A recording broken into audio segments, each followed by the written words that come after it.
Society అన్న society మాటలో యూత్కి మోటివేషన్ ఇవ్వాలి, కానీ సొసైటీ మాటల వల్ల స్టూడెంట్స్ చనిపోకూడదు. కానీ ఇక్కడ ఆపోజిట్ అవుతుంది. సొసైటీ మాటల వల్ల ఎంతో మంది ఇంటెలిజెంట్ స్టూడెంట్స్ సూసైడ్ చేసుకుంటున్నారన్న. మీకు ఒక్క విషయం చెప్తా వినండి. మనం ఎగ్జామ్స్లో పాస్ అయితే చూసి రాసేవా అంటున్నారు. మనం ఎగ్జామ్స్లో ఫెయిల్ అయినా కానీ సొసైటీ రెడీగా ఉంటుంది. ఎందుకంటే మనల్ని బ్లేమ్ చేయడానికి. మన సిస్టర్తో మనం బయటికి వెళ్ళినా కానీ బ్యాడ్గా అనుకుంటున్నారు.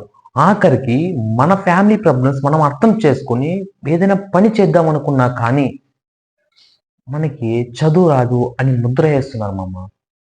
ఇలాంటి సొసైటీ కోసమా నువ్వు ఆలోచిస్తున్నావు? ఇలాంటి సొసైటీ కోసమా నేను చనిపోవాలి అని వరస్ట్ థింక్ చేస్తున్నావు? ఎగ్జామ్స్ పోతే మళ్ళీ మళ్ళీ రాసుకోవచ్చు కానీ మీ అందమైన భవిష్యత్తు పోతే మళ్ళీ తిరిగి రాదు ఒక్కసారి ఆలోచించండి.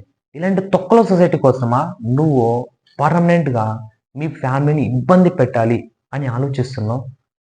పిచ్చి వాళ్ళు మీ మీదే ప్రాణాలు పెట్టుకొని బ్రతుకుతున్నారు. ఒక్కసారైనా మీ పేరెంట్స్ గురించి ఆలోచించారా?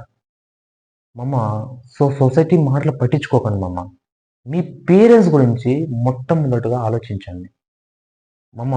నేను ఒక్కటే చెప్తా, ఎవడో చదువురాని వేలు ముద్రగాడు వచ్చి మేము అవమానిస్తే, మిమ్మల్ని ఇన్సల్ట్ చేస్తే వాళ్ళని కొట్టకండి, తిట్టకండి. నువ్వు చెప్పే ఆ ఒక్క మాట చెప్పుతో కొట్టినట్టు సమాధానం ఇవ్వండి. మీరు ఇలా ఎదురు తిరిగితేనే సొసైటీలో ఉన్న బ్యాడ్ పీపుల్స్ ఎంతో మంది నోర్లు మూస్తారు.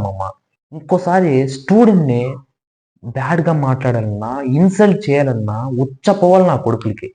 డూ ఫాలో నెక్స్ట్ పార్ట్లో మళ్ళీ కలుసుకుందాం. Thank you so much to all.